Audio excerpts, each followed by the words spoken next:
भले बुरे को समझे नहीं ये भोला इंसान, दो पाटों के बीच पीछे कुछ पत्थर कुछ धान। जी हाँ प्रिय साथियों, आप जान ही गए होंगे मैं बात कर रहा हूँ कन्या राशि वालों की। कैसा रहने वाला है अगस्त का माह, कैसा रहने वाला नहीं, हर एक विषय पर, चाहे वो आपके स्वास्थ्य का हो, भाग्य का हो, लव लाइफ, मैरिज लाइफ, आपकी शिक्षा, आपकी हेल्थ, हम बारीकी से चर्चा करने वाले हैं। बस आप लोगों को आवश्यकता है तो मेरे साथ अंत तक बने रहने की। मेरे साथियों, आप लोगों के लिए बहुत ही महत्वपूर्ण सूचना, अगर आप लोग भी अपनी कुंडली पर स्टिक एनालाइज कराना चाहते हैं, ग्रहों का बारीकी से विश्लेषण कराना चाहते हैं, तो सिर्फ चैनल के डिस्क्रिप्शन में दिए गए नंबरों पर ही संपर्क करें। यदि आपके मैसेज पर कोई रिप्लाई कर रहा है या आपको अपना नंबर शेयर कर रहा है तो ध्यान दीजिएगा, वो स्पैम भी हो सकता है। चलिए बिना देरी की शुरुआत करते हैं। कैसा रहने वाला है आप लोगों के लिए अगस्त का माह। सबसे पहले मेरे साथियों आपको बता देना चाहता हूं कि इस माह के अंदर, अगस्त माह के अंदर, कुछ ग्रहों का गोचर जो कि आप लोगों के लिए बहुत ही महत्वपूर्ण होने वाला है। क्या है? 16 अगस्त को सूर्य सिंह राशि में, 25 अगस्त को शुक्र कन्या राशि में, 26 अगस्त को मंगल मिथुन राशि में और 22 अगस्त को बुध वक्री भी होने जा रहे हैं। चलिए शुरुआत करें। आपके लगन भाव में ही विराजमान रहेंगे केतु, तो सप्तम में आ जाएंगे राहु, छठे घर में होंगे शनि, तो भाग्य घर में आपके विराजमान रहेंगे गुरु और मंगल, इनकम भाव में आपके सूर्य और द्वादश भाव में शुक्र और बुध का कंजक्शन बहुत बेहतरीन होने वाला है। तो सबसे पहले हम जानेंगे कैसा रहेगा आपका स्वास्थ्य, क्योंकि मैं हमेशा ही बोलता रहता हूँ हेल्थ इज वेल्थ, सबसे पहले उसका ध्यान रखिए, वो है तो सब कुछ है। मेरे साथियों, लग्नेश बनते हैं आपके बुध, और बुध कहाँ बैठे हुए हैं? 12वें घर में। आपको पता है कि लगन से ही हम आपके स्वास्थ्य के बारे में जानते हैं। मेरे साथियों, 22 अगस्त को बुध वक्री हो जा रहे हैं, जिसके कारण वो 11वें घर का प्रभाव देना शुरू कर देंगे। यानी 22 अगस्त के बाद तो मैं कहूँगा फिर भी लाभ बेहतर है, स्वास्थ्य को लेकर डरने, लेकिन उससे पहले थोड़ा सा आपको सावधान रहने की जरूरत है। डरना नहीं है, सावधान रहने की जरूरत है। कोई भी पहले से अगर आपको स्वास्थ्य संबंधी समस्या चलती आ रही है आपकी कुंडली के अनुसार, गोचर के अनुसार नहीं, आपकी कुंडली के अनुसार, तो उसका आपको ध्यान रखना है, क्योंकि इस समय के अंदर आपके लगन में केतु आ जाएंगे, सप्तम में राहु आ जाएंगे। मेरे साथियों, होता क्या है, जब लगन में केतु हो, सप्तम में राहु हो, तो हमें रोग कम और भ्रम ज्यादा होता है। मेरे पेट में अचानक से दर्द हुआ, मैं डॉक्टर साहब के पूछा, डॉक्टर साहब मेरा एक्सरे कीजिए, अल्ट्रासाउंड कीजिए, मेरा MRI कीजिए। डॉक्टर के भैया कोई डर नहीं है, तो नॉर्मल गैस का दर्द था, ठीक हो जाएगा। अब मैंने जो ये ओवर थिंकिंग की, जो मेरे मन का ये भ्रम था, डर था, और रिपोर्ट्स में मेरी सारी नॉर्मल है, ऐसा क्यों?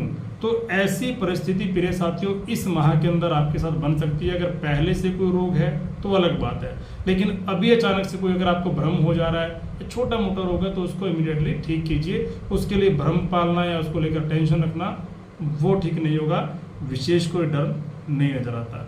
बात करें आपके एजुकेशन की, पंचम भाव के स्वामी शनि छठे घर में, और आपको पता है शनि वक्री भी चल रहे हैं, तो पंचम भाव का भी वो रिजल्ट संपूर्ण दे रहे हैं। यानी इस समय के अंदर मेरे साथियों आपका मन में आएगा कुछ परिवर्तन करने हैं, कुछ नया करने हैं, कुछ चेंज कर लूँ, कुछ यहाँ कर लूँ, कुछ वहाँ कर लूँ, कुछ नया ऐड कर लूँ, इसके साथ ये ज्वाइन कर लूँ। होता है इंसान का मन परिवर्तन, क्योंकि मैंने बोला लगन में केतु भी हैं और पंचम भाव का स्वामी शनि छठे घर में बैठकर द्वादश को भी देखेगा, तो परिवर्तन होगा। लेकिन परिवर्तन से नहीं घबराना, बस इतना जरूर कहूँगा कि इन विचारों को जो आपके मन में बराबर उठ रहे हैं, इन विचारों को आप चिंतन करें, मनन करें, ना कि उन विचारों को सोच सोच के आप कोई गलत डिसीजन ले लें, क्योंकि आपका निर्णय बहुत महत्वपूर्ण आपके एजुकेशन में किसी भी डिसीजन को लेकर के। बात करें आपके लव रिलेशन की, 5वें घर से देखते हैं प्रिय साथियों आपका लव रिलेशन। 5वां घर सिर्फ आपके ज्ञान और संतान का नहीं है, 5वां घर आपके लव रिलेशन का भी है। और 5वें भाव के स्वामी शनि मैंने बोला छठे घर में है, वक्री हैं, तो 5वें घर का रिजल्ट दे रहे हैं। 11th हाउस में बैठे हुए सूर्य भी अपनी 7वीं दृष्टि से पंचम भाव को देख रहे हैं। वक्री शनि मैं इतना तो कहूँगा कि बुरे रिजल्ट तो नहीं देंगे, परिणाम अच्छे देते हैं। हाँ, पहले से अगर आपकी कोई लव लाइफ में परेशानी थी, कोई अड़चन चल रही थी, कोई बाधा थी, कोई कम्युनिकेशन गैप था, तो उसको भी दूर करने का समय है। बस मैं एक चीज़ जानता हूँ कि इस समय अगर पार्टनर का थोड़ा सा एग्रेशन है जो आपको कई बार परेशान कर सकता है, आप विचलित हो सकते हो कि ऐसा क्यों कर रहा है, इसके बिहेवियर में चेंज क्यों आ रहा है, पहले तो ऐसा नहीं था।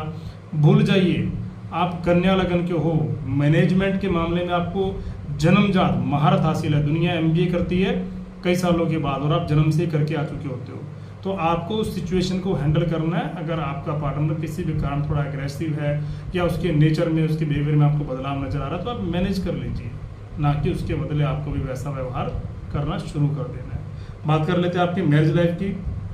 सप्तम लॉर्ड गुरु 9th हाउस में बहुत बेहतरीन, अगर सप्तमेश भाग्य हो जाए तो कहना ही क्या।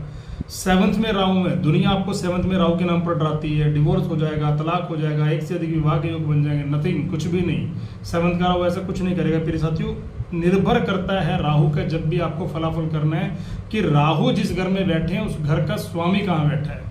अब सप्तम भाव में राहु है और सप्तम के लॉर्ड बनते हैं आपके देवगुरु बृहस्पति, और देवगुरु बृहस्पति बैठ के भाग्य घर में, वो भी मंगल के साथ, अपने मित्र के साथ, बहुत ही बेहतर बना हुआ है ये योग। तो इसमें कुछ भी डरना नहीं है। हाँ, अगर आपकी अपने कुंडली में गुरु अंश बल से अच्छे हैं, दृष्टि संबंध से अच्छे हैं, या आपके सप्तम भाव पर आपके लगन कुंडली में कोई ऐसी दृष्टि नहीं है, तब कोई भी डर नहीं। आप ये समझिए कि राहु आने से आपको कोई भी परेशानी नहीं आएगी। लेकिन अगर आपकी कुंडली में गुरु अंश बल से कमजोर है, सप्तम भाव पर किसी पाप ग्रह की दृष्टि है, तब थोड़ा सा सोचना पड़ सकता है। पर मैं यही कहूँगा कि इस समय के अंदर सिर्फ आपको राहु के कारण और लगन में केतु के कारण मिसअंडरस्टैंडिंग से बचना है। कई बार होता है ना, हम लोग नॉर्मली बात कर रहे होते हैं, अचानक से कोई ऐसी बात होगी कि हमारे बीच में झगड़ा पैदा हो गया, क्योंकि लगन में केतु और सप्तम में राहु क्या करेंगे, आपका पार्टनर अगर आपको कुछ भी सजेशन देगा तो आप कहिए कि मेरी सुनो, पहले मेरी समझो, और उसके कारण फिर आप लोगों के बीच में डिस्टेंस आ जाएगा। आपकी कुंडली में गुरु अगर मजबूत स्थिति में है, अंश बल से अच्छा है, तो बिल्कुल निश्चिंत हो जाइए। मैं कहूँगा कि ये राहु फायदा करेगा, क्योंकि 9th हाउस में गुरु और मंगल, आपके पार्टनर की फाइनेंशियल स्थिति मजबूत होगी, प्रमोशन के, तरक्की के, लाभ के योग बनेंगे, कोई डर नहीं है, बेहतरीन मानिए। बात करें आपके भाग्य की, महत्वपूर्ण विषय 9th लॉर्ड शुक्र द्वादश भाव में बैठ के 25 अगस्त के बाद ये ज़्यादा बेहतर होगी। 25 अगस्त के बाद कन्या राशि में आ जाएंगे। उससे पहले मैं कहूँगा कि थोड़ा सा संघर्ष के बाद रिजल्ट मिलेगा। ऐसा नहीं कि रिजल्ट नहीं मिलेगा, थोड़ा सा संघर्ष के बाद, परेशानी के बाद, मेहनत के बाद रिजल्ट मिलेगा। इसलिए कुछ भी आपको नया करना है, बड़ा करना है, इन्वेस्टमेंट करनी है, परचेजिंग करना है, कोशिश कीजिएगा 25 अगस्त के बाद ही करें। बात करें आपके कैरियर की, 10th लॉर्ड बुध भी द्वादश में है, संभव है यात्रा होगी लेकिन उससे लाभ आएगा। कैरियर में इस समय हो सकता है कि आपके मन में थोड़ी परेशानी हो, बेवजह खर्चों से, काम के प्रेशर से स्ट्रेस हो जाए कोई आपको, या मैं कहूँ कि इस समय थोड़ा आपका भेजा फ्राई हो सकता है कैरियर के मामले में। अगर आप जॉब पर हैं तो इस समय वो समय है जिस समय के अंदर आपका थोड़ा सा मेंटली इतना ओवर थिंकिंग जैसी सिचुएशन रहेगी।